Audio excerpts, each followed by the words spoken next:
Man me video, wow.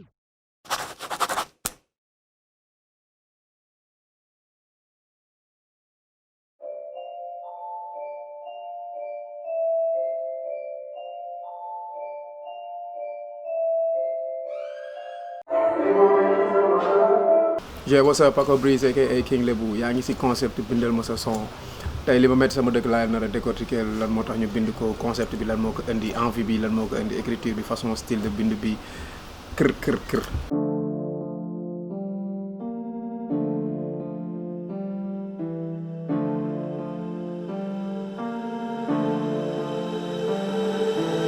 Deja on the track.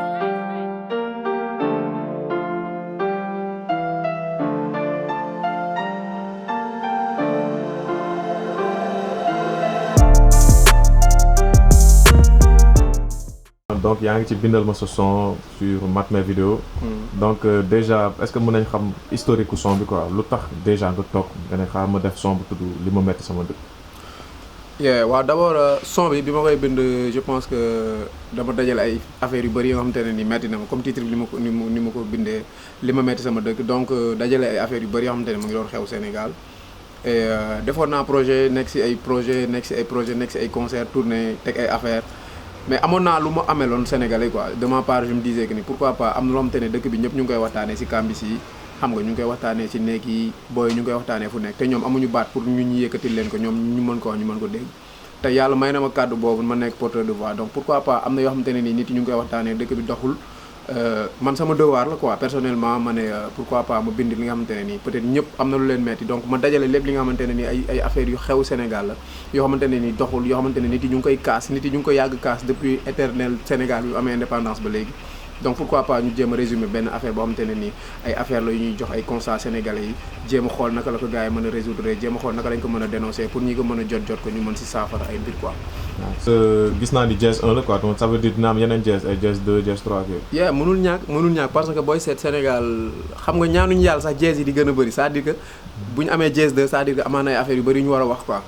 buñ sañoon bon day yem fii mais malheureusement comme ni ñu xamee Sénégal ay problème day nekk éternellement problème day am depuis temps Senghor ba léegi ñu ngi jànkonteel ak ay système boo xamante ne nii souvent da ngay gis gars yi di grève fii de gauche à droite di gis côté économie côté santé à chaque fois répétition lay nekk donc ñun comme yàlla may nañu kàddu ñu ti dégg ñu donc am nañ devoir wax ko nekkul kese ay affaire de blow la ñuy wane affaire de image bu nice tu vois affaire de feesal concert yor xaalis affaire yooyu noonu donc dañ amee devoir boo xamante ne nii dañu war a waxal askan wi dañu war a nekk tu vois ba benn porteur de voix boo xamante ne nii nit yi dinañ am leen métti nga waxal leen ko à travers ta voix je pense que loolu moom moo tax ma def sama concept li ma métti sama dëkk am na ay concept freestyle jazz 1 jazz 2 nit yi bari na lu ñuy def mais man je préfère def li nga xamante ne nii benn affaire la bu peut-être différent ak gars yi li ñuy def loo xamante ne nii man dinaa am sama benn brique bu ma teg si li nga xamante ne moom mooy luy jëmale kanam Sénégal looloo tax ma def jazz 1 te am na jazz 2 à chaque fois rek bu dëkk bi yënguwee bu ñu gisee ay affaires yu bari yi nga xamante ne nii ça va pas man am naa sama mot à dire dinaa sëgg sama bind tu vois dem studio dugal joxe tu vois après ñi ko war a dégg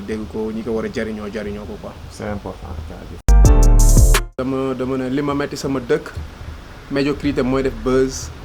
li ma metti sama dëkk vulgarité moo fi fës li ma metti sama dëkk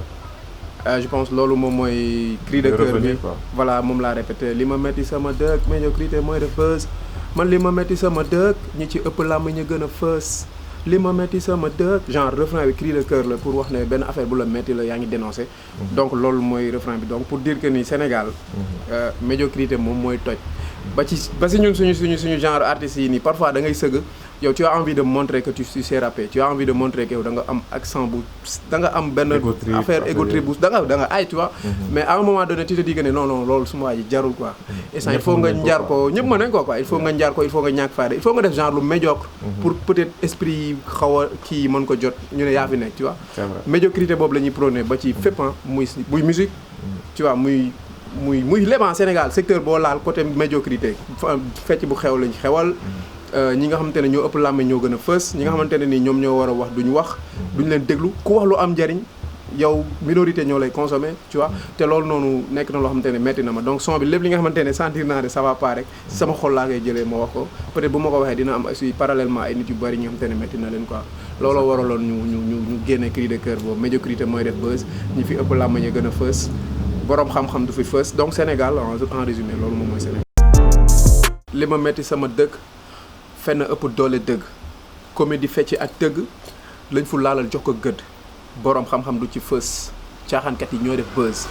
surtout rëngi dend ak kocc sene porno lépp di dugg waral léegi gone yi yàqu ndax lu bon rekk a fës si chaîne yi perte temps si réseaux sociaux leen gënal am xam-xamu génie li ñu diine jàngal ci alal ju lew lañ tayle ci PMU rappeur sax bu saagawul ndey ci son bu génnee du def it sama dëkk ay mag yu baax a fi tëdd mais ndaw yaa ngi rêvé doon américain presse bi xoolal luy jëmale kanam réew fàttu ñoog ay faits divers góor jigéen lesbienne di gën di bëri an suñuy baax yi démb lu tax sama dëkk ñuy concours battre bàyyi fi miskin yi amul añ ndekki reer et ça loolu laa wax si premier couplet bi waaw premier couplet bi genre dama ko def mu nekk couplet bu basique parce que benn affaire la boo xamante ne ni ay peut-être ay message nga war a lancer gars yi dégg ko écriture boo xamante ne bu simple la rime suivi voilà a b b genre bu simple la bu basique la nga xamante ne xale bu ndaw sax bu ko déggee dina xam ni ngay wax mu amaale cri de cœur la ba léegi parce que flow bi dañ ko accentuer si nga gis loo xamante ne metti na la nga war ko wax day mel ni nga jàkkaarloog peut-être sa doom wala nga jàkkaarloog tey benn président de la république donc nga war a waxee ak xool wax ko ne que lii moo ma metti si dëkk bi donc c'était ça bind bu basique lañ ko defee woon li ma metti sama dëkk fenn ëpp doole dëgg c'est-à-dire que ni médias yi sax dañuy fenn à chaque fois journaux yi aussi bu dul date bi kese nii wala titrage bi boo xoolee dañ lay defal nga ndi maami titrage nga dugg fekk ni yow li nga xamante ne moo fa am nekkul donc fenn ëpp doole dëgg comédie fecc ak tëgg lañ fu laal jox ko gëdd donc booy seet instant bi nii comédie boo ko defee yow yaa am buzz par force donc boo deful comédie su ma waa ji instant Sénégal doo am buzz donc il faut nga nekk di def comédie TikTok nekk si ay affaires yoo xamante ne daa ñàkk fayda clip bi gis naa ngeen manipuler TikTok comédie fecc ak tëgg lañ fu laal jox ko gëdd borom xam-xam porno tamit dégg naa ko waaw mooy ñëw borom xam-xam du ci fës caaxaankat yi ñoo def buzz donc c'est juste pour revenir si que ni ñi nga xamante ne ñu ngi def lu am njëriñ gars yi duñu leen bàyyi nopp soit bu ñu leen di bàyyi nopp dañ leen di teg benn nopp aperçu rek pare nañ ci ñoom il préfère dem xool loo xamante ne nii peut-être moo leen di gën a retaanloo c'est-à-dire que ku nekk bëri nga stress et tout mais Sénégal dafa ndroog parodie à un moment donné quoi ñëpp dañu bëgg di foo ñëpp dañu bëgg nekk ay comédien ba bu dëgg waxee bu ñu waree wax dëgg sax dañ koy déggee ci comédie di ci reetaan tu vois la preuve l'autre jour am na benn instant bi ñu soog commencé couvre-feu yi gars yi di ci foo di génn ay dañuy génn tu vois am na fa yu bëri yoo xamante ne nii boo koy wax fii maanaam émission bi du jeex inconscience bi maanaam day répété à chaque fois médiocrité mooy def buzz borom xam-xam du ci fës caaxaankat yi ñoo def buzz am na fu may waxee scène porno lépp di dugg tu vois donc c'est juste pour ñëw ci jeunes yi récemment am na lu xewoon ci ay jeunes yu nekkoon xaw ma mixta xaw ma je sais pas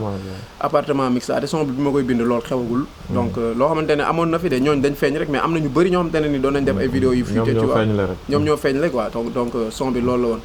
donc tu avais prémédité ça quoi à un moment donné gisoon nga ko voilà ñu bëri loolu la ñuy wax que ni ndax da nga ko gisoon wala yooyu mais du ay affaire de gis sax parce que Sénégal nga résumé quoi li fi xew nii boo seetee 20 ans en arrière wala 5 ans wala 10 ans en arrière loolu doon na xew tu vois donc nit yi ñooy changé tur yi ñi nga xamante ne ñoo ko doon def mooy changé lieux yi ñooy changé mais même fait yi moom mooy ñëwaat tu vois voilà loolu la quoi pour man loo xamante ne la ni éternelle répétition la donc loo fi wax rek am na ñu ko defoon tu vois mais du tax ñu bañ a wax quoi chaque fois dañuy bëgg di dénoncer voilà sensibiliser quoi merci beaucoup ñaari Korité ñaari Tabaski tarixa la wala commission la faute ak kii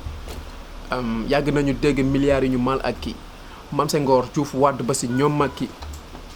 indiscipliné ci talib bi yenn accident yi doo ko wutal alib bi baykat yaa ngi jooy nañu gestu waa àll bi fan la Sénégal toll ci mbiru talibé yi gouvernement ku ko jiite nga mi tooy chômage baa ngi gën di yokku gën a yokku tooy amoo xaalis duñ la laal ci yenn hôpitaux yi inauguré terre at rombul chapiteaux yi créé vie boo amul biir internet staru virtuel nga lépp ci benn base mot de passe bu rango manqué respect waa Jamra kon est-ce que jotul ñu xooli soirée ba ñi fa passe surtout rëb bi amatul sa yëpp a ngi tas envoyé sa photo taati fépp ba pare di kaas contrat si suñuy ressources naturelles yi amul transparence fii lépp lëndëm dafa timis paradis fiscaux yi dañu komis soppi suñu diine def ko mode julli woote ku julli nga nekk bu mu la fàtte si ñaan teel nga ñaan te yaa gën a ñaan artistes internationaux yi am sponsor ñi fi dëkk bu ñu xewlee dañu gis tous kuy wàllu waa sa ba do la or bi feeñ na mujj dañu doon ba do la ñaata at si ren ani ba do la jo la sacrifice bi jur na musiba ak ba la ñàkk esprit patriotique kenn du wax gi Mori Sagna mujj dikk violence faite aux femmes am góor ñu sa dikk insécurité bari da ngay mujj tiit ay Sénégal égal yalwaankat bu toog si mine d'or am pétrole ak gaz di bekkoor et looloo nekkoon deuxième couplet bi. ok léegi explication deuxième couplet bi. mais dafa mel moo gën a gudd premier couplet ou bien. waaw deuxième couplet defe naa est-ce que du 24 xaw ma je pense bien 24 mesures premier bi 16 la. premier bi 16 waaw. ok deuxième bi 24 donc deuxième couplet bi moo waroon gën a gudd parce que mooy woon noyau wu son bi quoi moom moo nekkoon si digg bi. te d'habitude man su may def son damay bëgg premier couplet bi nooyi tuuti. nga am relax nga déglu. donc nga gën a enchangeant yow si biir son bi deuxième couplet bi man d'habitude samay son deuxième couplet bi laay gën a wax quoi. donc deuxième couplet bi maa ngi fay wax que ñaari korité ak ñaari tabaski. donc je me pose la question maa ngi naan tarixa la wala commission la faute à qui donc bon bi ma koy bind boo fekk na korité amagul dafa korité guñu quoi tu vois donc c'était ça pour wax que ni loolu depuis ñàgg na quoi commission bi mu fi amee ba léegi ñu ngi posé question si ñaata korité la ñu war a def commission bi nee na feeñ na ñii nee nañ feeñul ñu ngi xaar ndigal tu vois loolu dafa xaw a sensible benn question bu xaw a sensible la moo tax ma posé wu question ne tarixa la wala religion tu vois wala commission doo xam quoi mu ne la faute à qui après mu ne yàgg nañu dégg milliards yu ñu mal acquis c'est-à-dire acquisition yi nga xamante ne nii ay enrichissement illicite la xaalis gars yi di luubal milliards yi yàgg nañu dégg milliards yu ñu mal acquis Mame Senghor Diouf Wade ba si ñoom Macky donc c'était éternelle répétition la depuis suñu président yi fi jaar yëpp ma lim leen donc c'était juste pour appuyer si que ni loolu mësu fi jóg quoi ku falu rek après dinañ dégg ne am na ministre bu luubal am na ay gars yu def ay faux billets tu vois donc depuis éternité la donc il fallait ma appuyer waat loon foofu après ma ñëwaat si côté sécurité bi si côté tali bi ma ne indiscipliné ba ci tali bi yenn accident yi doo ko wutal alibi donc je pense que ni loolu yàgg nañ gis ay affaires yoo xamante ne ni day xew yenn accident yu bëri yi nga xamante ne ni doo mën a comprendre ndax reewande la ci tali bi wala ñàkk mën dawal la wala ñi nga xamante ne ñoom ñooy joxe permis de conduire yi dañ leen di corrompre ba yan genre nit ñoo war a mën dawal oto wala yan genre nit ñoo war a mën a définir que ni ñi ils sont déterminés wala ils sont qualifiés ñu yor permis de conduire ba yor oto donc yenn accident mënoo ko wutal alibi parce que boo mënee dawal suma waaj te àndoog reewande yenn accident yu bëri mën nga ko éviter yenn accident yi doo ko wutal alibi yàgg indiscipliné ci tali bi yenn accident yi doo ko wutal alibi indiscipliné ci tali bi yenn accident yi doo ko wutal alibi après si laa jógee foofu ma ne baykat yaa ngi jooy nañu gestu waa àll bi donc su ma nee nañu gestu waa àll bi c'est-à-dire que ni maanaam fu sori fi nga xamante ne ni ñun ceeb bi ñuy dundee fa lay jógee donc si àll la nekk fa lañ koy bayee tu vois donc ñu bëri na leen di fàtte foofu ñi nga xamante ne ni seen semence yi tu vois seen ni ñu leen di subventionné côté agriculture parfois da ngay dégg à chaque fois ñu koy casse donc c'était juste pour appuyer tamit foofu noonu pour ñoom ñu xam ne ñu ngi wax mais waxal nañ leen aussi bàyyiwuñu leen si biir maanaam sori nañ ñu te ñun li ñuy dundee ñoom ñoo koy bay tu vois nañ leen gestu indiscipline si tali bi yenn si daan wutal alibi baykat yaa ngi jooy nañu gëstu waa àll bi fan la Sénégal toll ci mbiru taalibe yi si tu te rappelles am na à un moment donné waxoon nañ que ni dañuy jël taalibe yi nga xam te ne dañuy wër jël leen regrouper pour ñu bañati nekk di yalwaan et tout mais déggaatoo résultat xamaatoo voilà fan la Sénégal toll ci mbiru taalibe yi donc c'était une question boo xamante ne ni da ngay laajte gouvernement bi fan la toll ba léegi quoi parce que da ngay romb ay xale yoo xamante ne nii suma waaj ñu ngi yalwaan ñu mën a nekk sa doom tu vois mën a nekk sa rak du rafet si xol quoi nga koy gis donc voilà mënul ñàkk aussi léegi fan lañ ci toll comme jëloon nañ ci ay mesures après si laa ne gouvernement ku ko jiite nga mytho yi donc c'était un peu sévère mais il fallait ma wax mënuma jël mesure waruma jël ay position ne dama far fii wala dama far fii mais damay taxaw comme benn citoyen boo xam te ne sénégalais la buy waxal ñëpp amul parti bii la nekk amul parti bii la nekk gouvernement ku ko jiite nga mytho yi juste à dire que ni élection yi nga xam te ne nii buy am gars yi pour ñu sànni seen carte gars yi lu nekk lañ leen di promettre lu nekk lañ leen di wax tu vois dinaa la defal lii dinaa la defal laa donc mytho la gouvernement ku ko jiite nga mytho yi c'est-à-dire yow miy jiite gouvernement bi sa ministre yeeg yëpp si mytho la ñuy dox tu vois moo tax ma ne gouvernement ku ko jiite nga mytho yi chômage baa ngi gën a yokk taux yi taux de chômage bi gars yi ñëpp xam na ne mu ngi gën a yokk rawatina tey ak corona bi nii yàlla def na ñëw na sant yàlla mais voilà day ñëw avant lii yëpp di am mu ngi doon yokk taux bi donc dafa gën a exploser sax laa mën a wax quoi kon deuxième couplet bi dénonciation li may gën a dama doon dénoncer waa chômage baa ngi gën a yokk taux yi amoo xaalis duñ la laal ci yenn hôpitaux yi je pense am na ñu si bëri ñu si jot a dee sax waaw ñu lay patienté loo ba nga dee. da ngay def choc bu méttee métti gars yi ñëw war la defal premier soins yi mais boo génnewul xaalis mu waay du la laal. te si dëkk bu mel ni Sénégal ñu tollu 2020 tu vois. donc loolu c'est dommage tu vois. amoo xaalis du la laal si yenn hôpitaux yi. inauguré terre at rombul chapiteaux yi donc inauguré nañ terre bi ça fait des milliards de francs CFA yu ñu si def. inauguré nañ ko waaw def na at tey rombul chapiteau mooy fi ñu tegoon bâche yi ñu teg invité yi bi ñu koy inauguré terre bi moo ngi nekkee à droite ñu teg chapiteau yi nii inauguré nañ terre 1 an te rombul chapiteau yi foofu noonu dawul toi tu veux dire tu vois li mu bëgg wax foofu noonu rombul chapiteau yi donc c'est juste pour dénoncer tamit yenn maa ngi dénoncer bay bi hôpital yi insécurité bi am lan moo tax lii lan moo tax laa léegi ñu inauguré terre at rombul chapiteau yi donc c'est juste benn parallèle loo xam te ne terre bi c'est des milliards donc lu ñu ko inauguré deful sax benn bougement bu ndaw te loolu mënoon nañu ko jël tu vois def ko ci yeneen activités yoo xam te ne maa ngi koy dénoncé te loolu moo doon conclure partie boobu inauguré terre ak rombu chapiteaux yi après ma ñëwaat si ñun quoi si dañuy def autocritique tamit quoi du dañuy ñëw rek di wax ak bu ñu waxee jeunes yi génnewuñu si suñu bopp quoi tu vois bu ñu waxee artistes yi génnewuñu si suñu bopp tamit bu ñu waxee jeunesse sénégalaise ñun ay jeunes lañ donc boolewuñu si suñu bopp après si laa ne créer vie boo amul biir internet star virtuel nga lépp ci base mot de passe donc ku si nekk yaa ngi koy dund quoi rawatina artistes yi nga xamante ne nii artistes yi sax peut-être ñoo xaw a tane parce que ñu ngi dund seen monde boo xamante ne nii mën nañu réunir ay plus de 1000 et quelques personnes ñu wane ne lii seen public la ñoom ñu ngi leen defal concert et tout donc mën nañu am benn affaire bu ñoo di foofu mais créer vie boo amul biir internet si internet bi te loolu amoo vie boobu noonu lépp léegi après si laa ñëwaat si société bi. non mais man ma def doguma la mais benn kii laay def pour que est-ce que tu penses pas que public bi rappeur duñ leen influencer quoi di leen vendre ay rêve et tout léegi ñoom ñu bëgg a mel ni rappeur yooyu quoi est-ce que tu penses pas que problème mais loolu mënul ñàkk xam nga la moo tax ma ne mënul ñàkk parce que à chaque fois yow public bi nga am yow dañuy nekk seetu si yow quoi tu vois à chaque fois dañuy bëgg def li ngay def donc boo gisee ma ne créer vie boo amul biir internet staru virtuel nga lépp ci base mot de passe foofu jigéen ñi ñoo tax may ëpp lu may wax tu vois parce que da ngay gis benn xale bu jigéen muy sama rakku yow sa rakku ñëpp tu vois ñun ñëpp ay xale bu jigéen wala xale bu góor donc moom il se dit que ni star la quoi parce que actuellement am na 100K followers sur Instagram tu vois gars yi ñu ngi koy follow donc balaa muy dugg si monde am il faut mu sangu ba set demul fenn quoi poudre tu vois teg cheveux naturel snap après am ay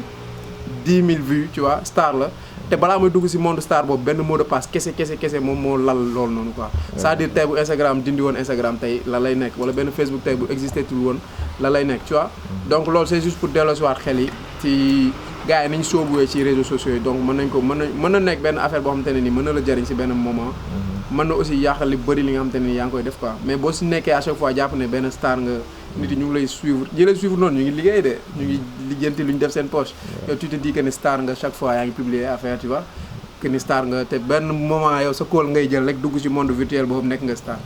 créé bi boo amul bi internet star virtuel nga la ci benn mot de passe après si laa ñëw si affaire de rangu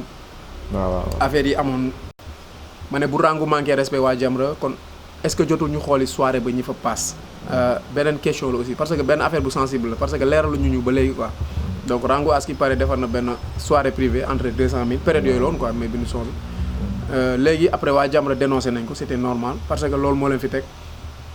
du coup léegi rang bu leen clashé ba am audace wax ak ñoom si ay pas yi doon day nu ñoom donc est-ce que jotul ñu xooli soirée boobu mu doon def ñan ñoo fa passoon ñan ñoo ko coiffé woon ñan ñoo ko may fit tu vois affaire bi loolu la woon te bi may wax loolu boobu affaire de rangu commencement bi loolu te gis nañu récemment affaire bi mu defaat donc ça veut dire que à chaque fois son bi day am rebondissement buy ñëw day toujours d'actualité day voilà ça veut dire fii ak 20 ans son bi mën nga ko déglu mu lay joxaat ay faits yu amaat fii ak 20 ans si kanam quoi parce que li amoon mooy amaat après si laa ne sutura bi amatul sa yëpp a ngi tas envoyé sa photo taat yi fépp ba pare di casse donc loolu day indiwaat tamit booy nga xam te ne récemment moo xewaat ni muy affaire vidéo yi fuité ay WhatsApp tu vois le motif affaire yi xew à l'instant nii te bi may wax loolu ça faisait 2 mois en arrière donc ça veut dire que ne à chaque fois yow loo wax rek gars yi dañ naan ma yow xanaa yaay selbe wala genre affaire yooyu da ngay gis li ñëwagul ak yooyu mën na leen dus question ay loolu sax juste que da ngay am vision xam que ne yow dund bi nii lay demee à chaque fois bul nangu yow monde bi di la yóbbuwaale nii nga mel ni benn jën ci géej ngay dem nii fu la neex quoi à chaque il faut nga nangu résister wu taxaw nii mel ni ku imaginer que temps bi mu ngi dem léegi temps bi mu ngi dem nga ne lii moo fi xewoon pourtant xewaat na fi da ngay mel ni ku hypnotiser affaire yi maanaam da ngay toog nga hypnotiser sa mind nga xalaat autour du monde lan moo fi xew Sénégal lii moo fi xew si nga doonee visionnaire mais booy laisser emporter wu di naawandoog nit ñi tendance bu am nga dem doo xalaat doo wax loo xamante ne fi day ñëw dans l'avenir doo def loolu yëpp à l'instant T da ngay doon benn produit boo xamante ne da ngay def lenn rek 2 jours gars yi cons ko mu jeex da ngay def lenn gars yi cons ko mu jeex parce que da ngay suivre instant tendance ngay toog tendance moo lay dundal donc il faut ngay toog di arriéraat di déglu li nit yi di wax di xam lan nga war a bind pour wax ko bu rango waanke res waa Jamra fi jotu soirée ba ñu fa pas sutura bi amatul sa yëpp a ngi taas envoyé sa photo taat yi fa bëri ga après ma ne contrat si suñuy ressources naturelles yi amul transparence fi lépp lëndëm dafa timis donc foofu maa ngi def allusion ak affaire Petro-Tim tu vois affaire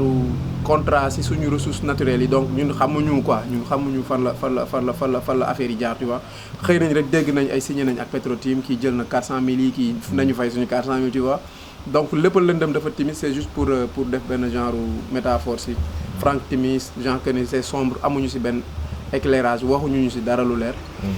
après ma ne paradis fiscaux yi dañu ko miis maanaam paradis fiscaux yi miin nañ ko ñun yàgg nañ dégg ay paradis fiscaux yóbbu ay xaalis di ko blanchir tu vois kaaw Karim Wade bi ainsi de suite ba léegi nii gars yi ñu ngi wax ay waxu paradis fiscaux boo demee Google nga tapé di nga gis tur yi ñi nga xamante ne ni si Sénégal ñu ngi leen di cité si loolu tu vois mënuma si xuus nag parce que du mu bëgg di dugg si yenn détails yu sensibles yi tu vois voilà dama junj mais ñi nga xamante ne xam nañ ils sont conscients si dëkk bi li fi xew bu ma nee paradis fiscaux yi dañu ko mis xam nañ ñi may waxal te xam nañ lii xew Sénégal si côté paradis fiscaux yi léegi boo demee Google nga tapé côté paradis fiscaux Sénégal di nga gis ay tur ñi nga xamante ne ñu ngi impliqué wu si loolu waaw après soppi suñu diine def ko mode donc maa ngi expliqué si niñ defee diine bi mode rek mode korité mode tabaski tu vois balaa ngay ibaadu ajuma jot na balaa ngay photo sol yëre bu olof bi pour dugal ko ajuma jumaa mu barak tu vois mode lañ def diine ji quoi à chaque fois du ma ne nit ñëpp ñu ngi pratiquer mais am na ñu bëri pratiquer wuñu mais balaa ñu sol yëre olof ajuma la duñ dem jumaa sax dañuy photo après dugal jumaa mu barak c'est-à-dire que mode lañ ko def bu ma ñëwaatee julli woo te ku julli nga ne ko bu mu la fàtte si ñaan tayal nga ñaan te yaa gën a i ñaan donc c'est jeunesse sénégalaise bu bëri actuellement dañ bàyyi suñu culture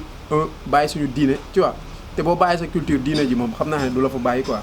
du coup gars yi ñu bëri damay seetlu damay fréquenter ñu bëri da ngay julli di dalay romb boy bu ma fàtte si ñaan de te yow pourtant heure julli jot na de yow yaa ngi tag sa daal xeeñ nga neex sa benn rakk mu ngi julli wala sa benn frère wala sa benn tante di julli nga ne ko boy bu ma fàtte si ñaan te pourtant yow ñaan yooyu noonu pourtant mën nga ko defal sa bopp heure waxtu julli jot na nga julli tayal nga ñaan te yaa gën a iñaan yow ku tayal a ñaanal sa bopp yow doo mën a tabee kooku iñaan rek la mën nekk ku iñaane sa bopp di wax nit mu ñaanal te nga am ay tànk yoo jullee xel yoo tare sa saar pour julli soo xaree nga sa bopp déjà ñaan kon yow mënoo tabe da nga iñaan après ma ñëwaat si artistes yi ma ne artistes internationaux yi am sponsor ñi fi dëkk bu ñu xewlee du ñu gis tous boobu loolu man la concerné woon quoi tu vois. Tu as vécu ça quoi. dama ko dund waaw dama ko dund donc il fallait aussi ma wax quoi li nga xamante ne ni dund naa ko du damay gis li nit yi di kii rek ma donc man def naa fi ay événement aw ma sponsor quoi.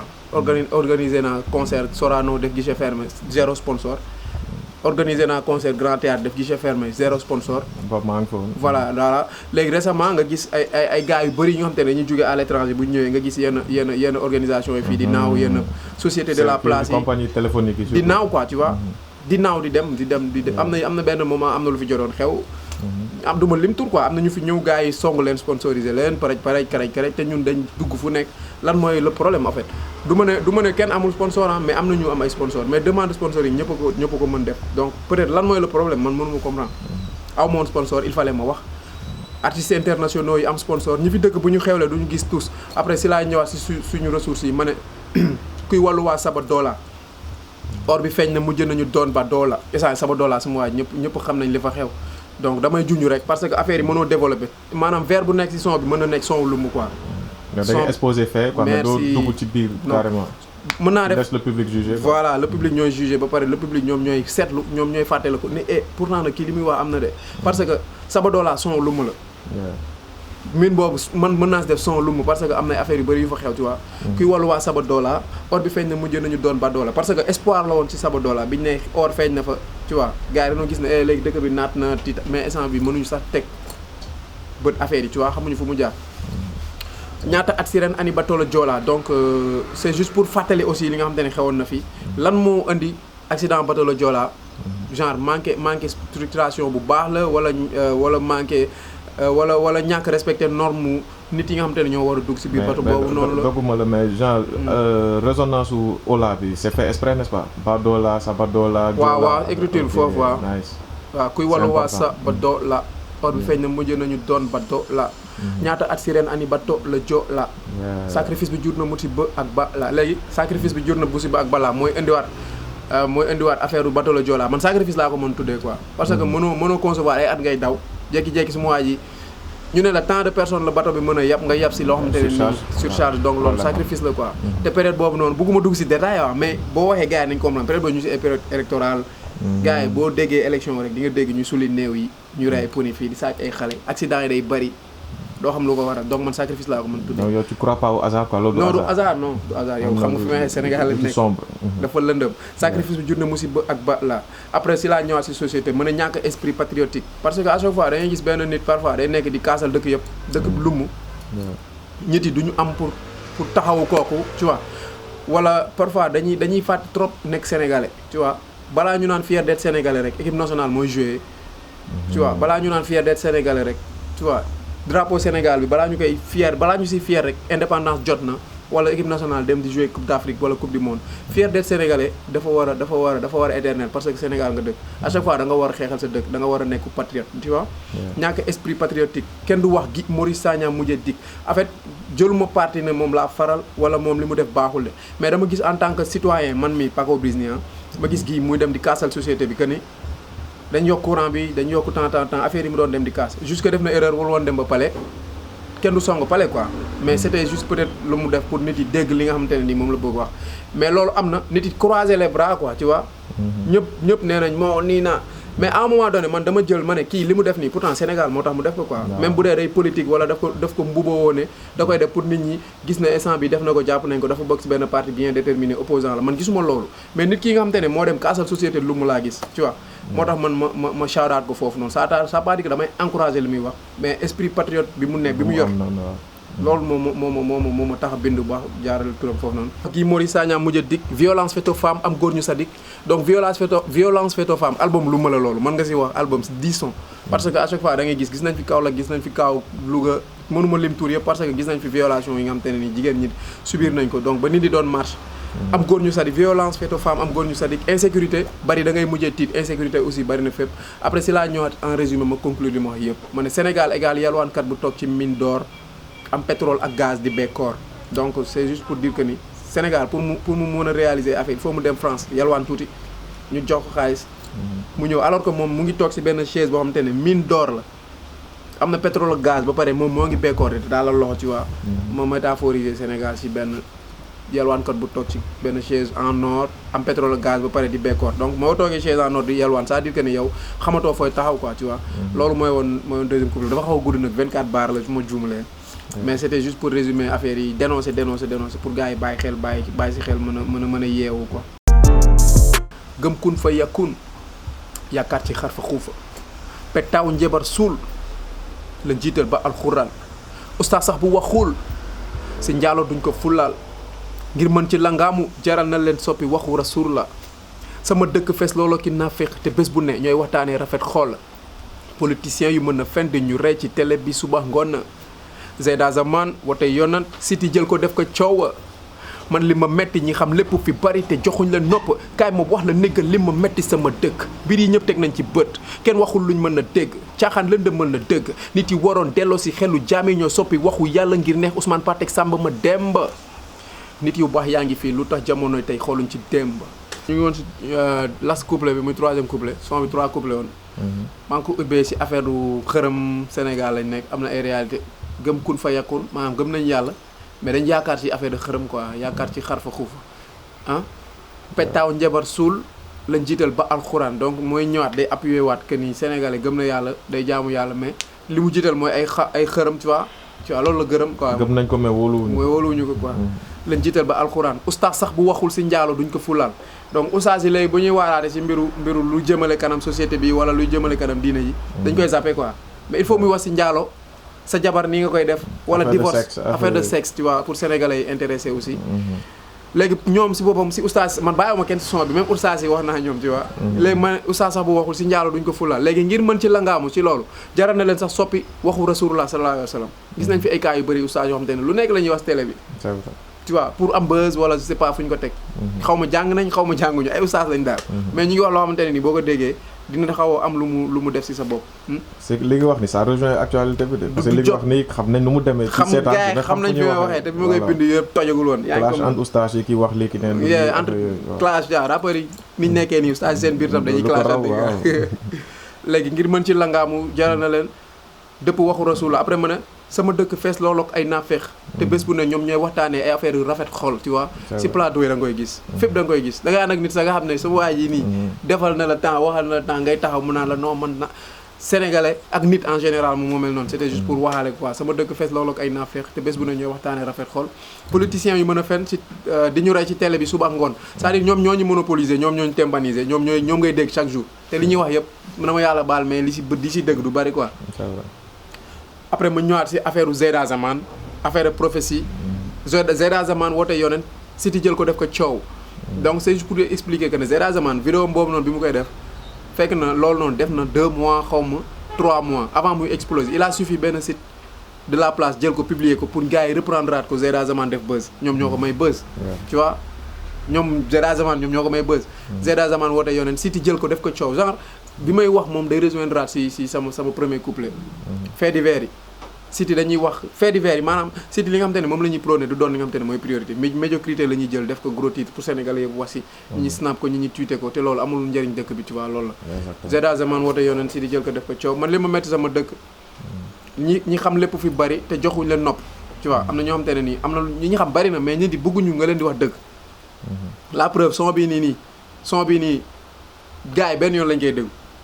parce que da ngay wax ak ñoom dëgg. c'est vrai. tu vois dëgg ngay wax ak ñoom bu doon son bu festif la son buy fecc day am ay millions de vues. voilà mën naa def intervention parce que li nga wax nii da nga ko wax tout le temps quoi. je prends le cas de confession bu Canabasse bi. xam nga son bu gën conscient mu ngi noonu quoi. mais vues yi mu war a am dëgg. peut-être ay 100 000 lay am c'est le Sénégal. voilà ils aiment pas les sons yoo xam ne ça sensibilise wala ça parle quoi. non mais ils aiment léegi nag gis nga commercial quoi. artistes yu bëri loolu moo leen réeral ba duñ jël position quoi. parce que artiste da nga war a jël position parce que yow sa devoir la. merci même bu fekkee benn nga si def wala ñaar sa carrière yow sa bibliothèque son am na si boo xamante ne nii boo ko seepee teg. day dund day nekk classique. day dund pendant 20 ans.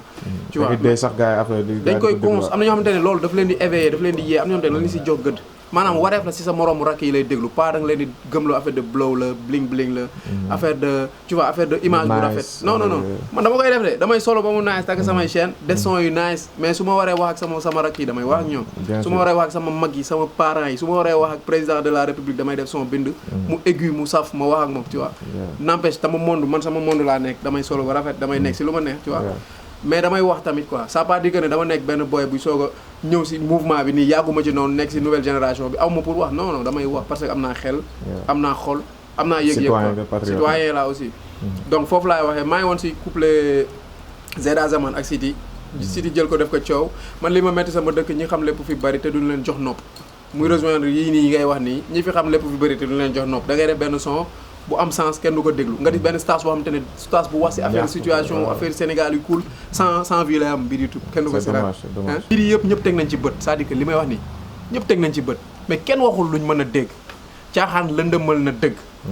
donc c'est des mots yu fort foofu bi may dama doon yuuxu dama doon pitse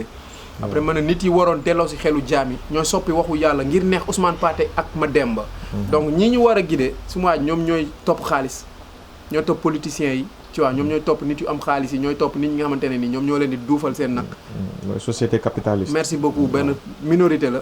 pour neex diw ak diw ba ñoom si li leen neex la ñuy dem ba dañuy plonger. am na ay cas yu bari fii nii da ngay gis ay activistes yoo xamante ne nii début bi dañuy tàng xol dañuy nekk di représenter dëkk bi mais bu ñu leen jëlee si benn système dañuy nopp.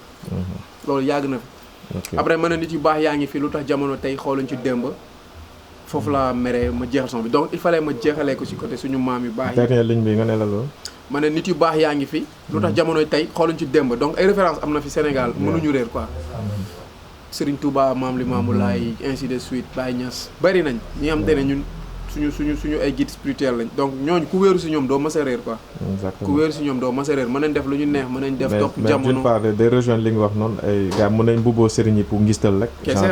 c'est def ay bëgg Serigne Touba bëgg Serigne Sall alors que yow doo xal enseignement bu Serigne Touba wax yow genre visuel bi rek ngay topp quoi. def Serigne Touba xam nga akasa affaire yooyu. am na dundoo ko quoi. dundoo ko xam nga Sénégal Sénégal moo nekk dëkk boo xamante ne nii.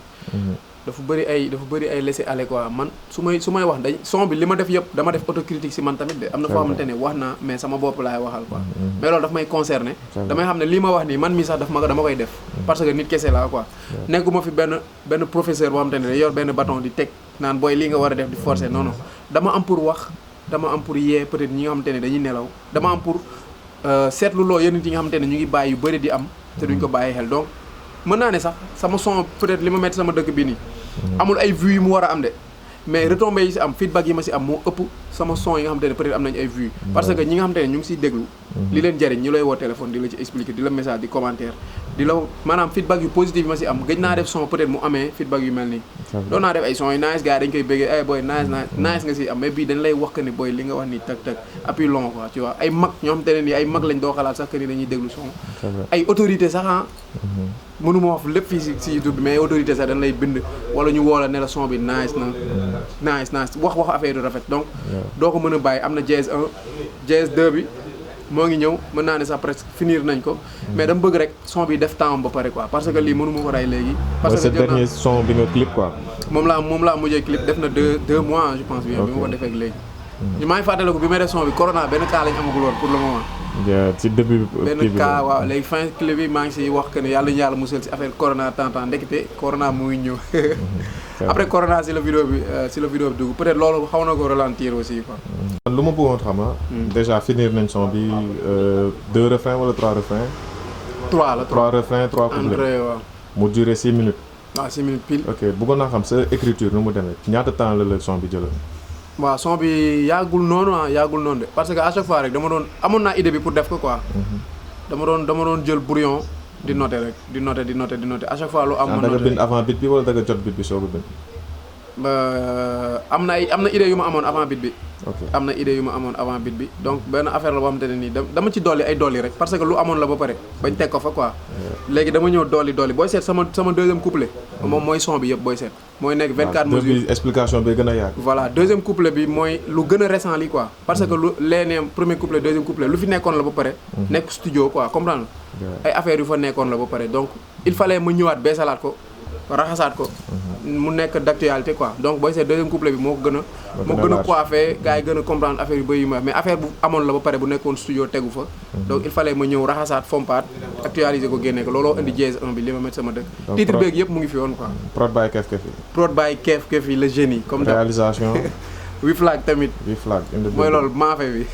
noonu la demee. Franchement Paco c'était un plaisir. Merci de m'avoir accordé cette interview c'était pas évident tamit. parce que c'est occupation ak sa liggéey tout ça.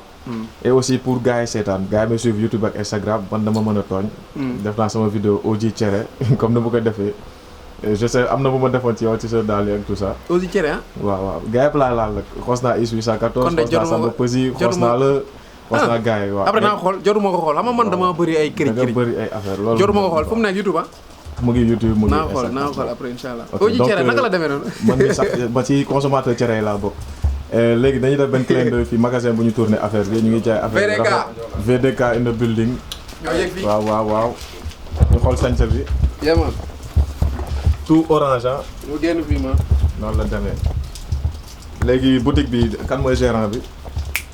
waaw le gérant sax ñu quelques cadres waaw ñu ngi lay bëggee. ndaanaan les boutique bi fan la nekkee. fii waaw mi ngi yof Laayeen. waaw ci à côté